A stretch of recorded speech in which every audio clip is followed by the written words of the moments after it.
मनुष्यको लागि जुन वस्तु खानको लागि बनाइएको त्यसलाई खानुहोस्। जे चीज पिउनको लागि भगवानले उपलब्ध गराउनु भएको छ, जलपान गर्नुहोस्। और नराम्रो चीजलाई हात पनि नलाउनुहोस्।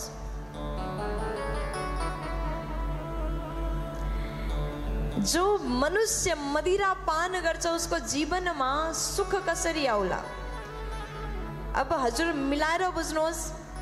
कतिपय व्यक्तिहरू, कतिपय आमाहरू दुःखी हुनुहुन्छ। किन?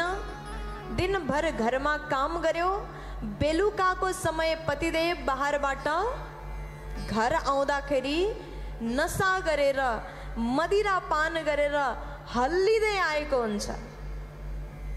त्यो समयमा एउटा घरकी महिलालाई कति पीडा हुन्छ होला। और नशा गरेको समयमा मुखबाट के बोल्ने नबोल्ने त्यो पनि याद रहँदैन। कहाँ हिँड्ने, कसरी हिँड्ने, कोसँग बोल्ने सब कुछ बिर्सिन्छ। नशाले सबै कुरा बिर्सेर आफ्नो जीवनलाई बिगारेका हुन्छौँ। नशा गर्नु हजुरको लागि एउटा बर्बादीको कारण हो। जुन व्यक्तिले नशा गर्छ उसले आफ्नो घरलाई बर्बाद गर्छ, आफ्नो तनलाई बर्बाद गर्छ। त्यही भएर नशा नगर्नुहोस्।